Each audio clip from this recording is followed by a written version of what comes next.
जय महाकाल, जय माँ भगवती काली। माँ कालिका पुराण भाग 32 अध्याय 4।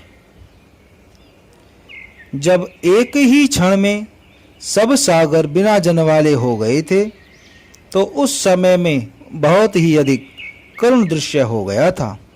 मरने वाले लोग परस्पर में विलाप कर रहे थे। कुछ लोग कह रहे थे, हाँ पिता, हाँ माता, हाँ तात, हाँ सुता। इस प्रकार से कहते हुए परम भीत और आर्त मनुष्य करुणापूर्वक विलाप कर रहे थे। जिस देश में वाराहों के साथ सरभ निपातित हुआ था, यहाँ पर ही अधोभाग में गई हुई पृथ्वी पादों के वेग से विदारित हो गई थी। दूसरा, पृथ्वी का प्रांत पर्वतों के साथ उत्थित हुआ था। जन लोकों में उनके प्रभंजनों सर्जन किया था। उस समय में सरभ ने जन लोकों में संयुक्त पृथ्वी को पौत्रियों कचला भी संबद्धा को निश्रेणी की ही भांति देखा था। वह विस्मय से आविष्ट हुआ, भीतर भ्रांत एवं पीड़ित था।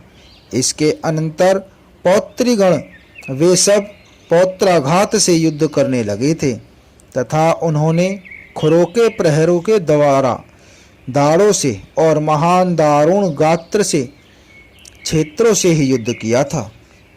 इसके अनंतर एक ही उस महान सरभ उन चारों पौत्रों के साथ 1 सहस्त्र वर्ष पर्यंत एकांत में दाड़ों के अग्रभागों से, तीक्ष्ण नक्षों से, खुरों से, लांगुल के प्रहारों के द्वारा और महान शब्द वाले तुंडाघातों से चारों उन पौत्रियों के साथ लड़ा था, अर्थात उनसे युद्ध किया था। उनके प्रहारों से, वेगों से, भ्रमणों से और गमनागमनों से, आस्फोटितों से तथा अरावों से, पृथक पृथक देह के पातों से, पाताल में समस्त पन्नग कद्रुजों के साथ विनिष्ट हो गए थे। इसके उपरांत वे सब सागर का परित्याग करके पृथ्वी के मध्य में समागत हो गए थे। ये परस्पर युद्ध करते रहे थे। फिर यह पृथ्वी सम हो गई थी। शेष भगवान भी बड़े भारी यत्न से बल के द्वारा कच्छप को अवष्टब्ध करके भग्न शीर्ष वाले प्रत्यापित होते हुए बड़े दुख के साथ पृथ्वी को धारण करने वाले हुए थे, अर्थात बड़ी ही कठिनाई से उन्होंने पृथ्वी को धारण किया था। अनंत के वामनीभूत होने पर और पृथ्वी तल के समतत्व को प्राप्त हो जाने पर, सागरों के और पर्वतों के चलायमान होने के, समस्त जंतुओं के विनिष्ट हो जाने पर, त्रिपौत्री सरभों के युद्धमान होने पर, सागरों के द्वारा संपूर्ण जगत के आलुप्त होने पर, उस समय में जलमय में चिंता से आविष्ट सुरश्रेष्ठ पितामह भगवान हरि से बोले, हे भगवान, सुर असुर और मनुष्यों के सहित समस्त भुवन विध्वंस हो गए हैं। यह पृथ्वी विशीर्ण हो गई है और स्थावर तथा जंगम अर्थात चेतन नष्ट हो गए हैं। देवगंधर्व दैत्य सरिसर्प के ही धन वाले मुनिगण सब हे जगतों के नाथ इस समय में विध्वंस हो गए हैं। आप ही सबके पालन करने वाले हैं और आप ही जगत के प्रभु अर्थात स्वामी हैं। इस कारण से आप हम सबका और इस पृथ्वी का हे जगत के स्वामी पालन कीजिए। आप ही वाराह का शरीर हैं, आप स्वयं ही इसका उपसंहार करिए। हे महाबाहो, चर और अचरों के साथ इस पृथ्वी को संस्थापित करिए।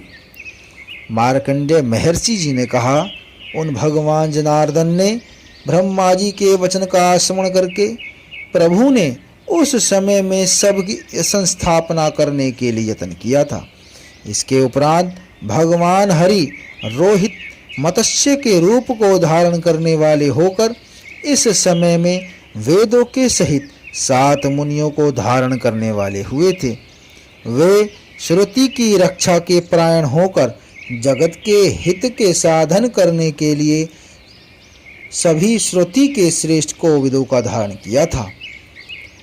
उन मुनियों के शुभ नाम बतलाए जा रहे हैं। उन मुनियों में वशिष्ठ, कश्यप, विश्वामित्र, गौतम और महती तपश्चर्या में स्थित जमदग्नि तथा तप के निधि भारद्वाज मुनि थे। इन सबको अपने पृष्ठभाग पर रखकर जल के मध्य में महान नौका में मुनीन्द्र को बिठाकर स्थित हुए थे। इसके अनंतर शिव को सांत्वना देने के लिए भगवान जनार्दन वहां पर गए थे, जहां पर उन्होंने पौत्रों के साथ युद्ध किया था। अति पौत्र पहनों से वराही के साथ भ्रांत निष्पीड़ित प्याप अर्थात खुले मुख से संयुक्त तथा श्वासों को लेते हुए हरि को देखकर समागत हुए थे। वाराह ने पूर्व में होने वाली नरसिंह भगवान की मूर्ति का स्मरण किया था। उनके द्वारा स्मरण किए हुए भगवान वाराह ने सखा वाराह के हित में भगवान नरसिंह समागत हुए थे। उस अवसर पर आए हुए उन भगवान नरसिंह का वीक्षण करके उनके कामों को अपने ही तेज में ले लिया था। वाराहों के साथ सर्व ने देखा था कि वह तेज सबके तुल्य विष्णु भगवान के अंदर प्रवेश कर गया था।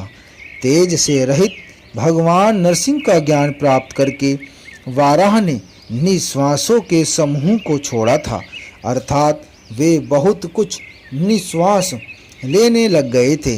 फिर तो बहुत से वाराह समुद्भूत हो गए थे, जिनका बहुत बड़ा आकार था और अद्भुत एवं तीक्ष्ण दाढ़ों वाले थे। वे वाराह सरभ गिरीश मायाधारी और भय रहित होते हुए पीड़ित करने वाले थे। उस समय में भी नरसिंह भगवान के साथ युद्ध किया था और बहुत अधिक गिरीश का मर्दन किया था। एक क्षण में तो पक्षियों के समान स्वरूप वाले थे और क्षण में गौएं, तुरंग और मनुष्य हो जाते थे। एक ही क्षण में नरसिंह वाराह के रूप वाले थे और वे किसी क्षण में गोमायु अर्थात श्रृंगाल और वैकृतिक अर्थात बिगड़े हुए हो जाते थे। उस युद्ध में वाराहों में अनेक भांति के महाभयंकर स्वरूप वितन्यमान किए थे। उस अवसर पर भर्ग को उनके द्वारा निपीड़ित देखकर उन गिरीश के समीप में भगवान माधव आ गए थे। भगवान विष्णु ने अपने कर कमल से गिरीश का स्पर्श किया था और फिर उसने अपना तेज पुनः उनमें निर्धारित कर दिया। इसके अनंतर प्रभा विष्णु भगवान विष्णु के कर से स्पर्श होते हुए ही वह अत्यधिक प्रसन्न, हृष्ट और बलवान हो गए थे। इसके अनंतर सरभ में बहुत ऊंचा, बलवान और दृढ़नाद गर्जन की ध्वनि किया था, जिससे ये 14 भुवन भर गए थे, अर्थात 14 भुवनों में फैलकर पहुंच गया था। इस रीति से नाद करने वाले उसके मुख से जो भी सीकर अर्थात जल के कण निकले थे, उनसे महान शरीरों से धारण करने वाले तथा विशाल ओज से समन्वित समुत्पन्न हो गए थे।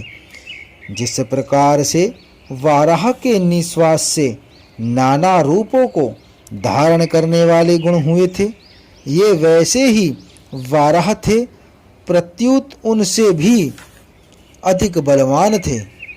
स्वान, वाराह, ओष्ठ के रूप वाले प्लव, गोमायु और गौ के मुख से संयुक्त रेच, मातंग, मार्जार और शिशुमार के स्वरूप वाले, कुछ सिंह और व्याघ्र के मुख वाले और कुछ सर्प और भूकक के समान मुख वाले थे।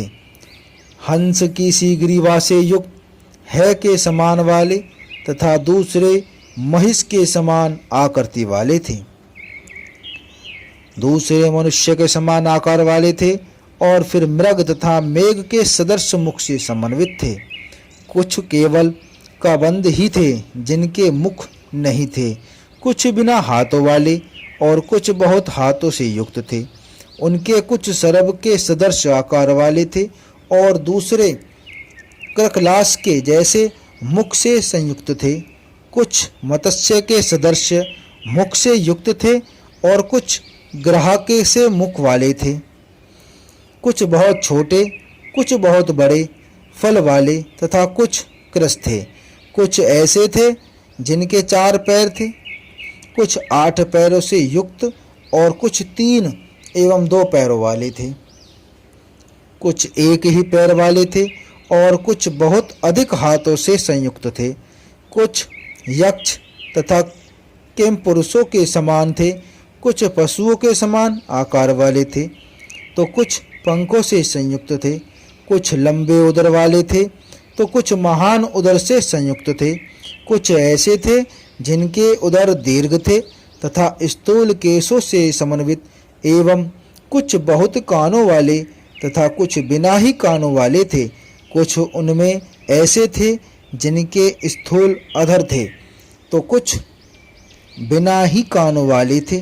कुछ उनमें ऐसे थे जिनके स्थूल अधर थे तो कुछ दीर्घ दांतों से समन्वित थे और दूसरे बड़ी लंबी दाढ़ी मूंछ वाले थे। हे विप्रो, सभी और 14 भुवनों में जो प्राणधारी थे वे उनके स्वरूप की समानता को प्राप्त हुए थे।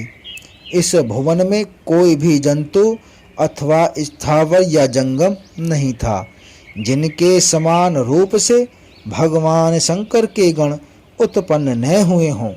वे सब भिंदीपाल, खग, परिग और तोमरों से समन्वित थे। संकुल, आश और गदाओं से, पासों से, खटवांग से, त्रिशूलों से, कपालों से, शक्तियों से, दौत्रों से, छुड़ियों से, ईशाग्रों से, यष्टियों से, त्रिकंटकों से, पासों से, परशुओं से, बाणों से और कौणदंडों से महान भीषण थे। सभी महान बल वाले और जटा और चंद्रकाल से युक्त थे। कुछ मार्ग के रूप से, वाहन से और भूषणों तुल्य जटा, अर्धचंद्र और शुभ्रांशु और शुभ्र शीर्ष वाले महाबलवान थे। उनमें कुछ अर्धनारीश्वर थे और कुछ ऐसे ही थे जैसे रुद्रदेव ही हों। कुछ तो अपने सुंदर रूप से तथा मोहने वाले स्वरूप से कामदेव के तुल्य थे, जो वनिताओं के समुदाय के साथ रति करने में समुत्सुक थे। सभी आकाश में चरण करने वाले थे और सभी स्वतंत्रता से गमन करने वाले थे। उनमें कुछ नीलकमल के सदृश श्याम वर्ण वाले थे तो कुछ शुक्ल और लोहित थे। कुछ रक्त, पीत तथा विचित्र वर्ण से संयुक्त और दूसरे हरि एवं कपिल थे। कुछ आधे पीत, आधे रक्त, आधे भाग में नील और दूसरे धवल थे। कुछ कृष्ण और पीत वर्ण से युक्त थे तथा कपित अर्ध कृष्ण और शुक्ल वर्ण से रंजित थे। एक ही वर्ण वाले कतिपय 2 वर्णों से संयुक्त तथा दूसरे 3 वर्णों से समन्वित थे। कुछ 4, 5 और 6 वर्णों से युक्त थे। और हे द्विजो, कुछ 10 गुणों वाले थे। सभी गज वादन करने वाले, जिनमें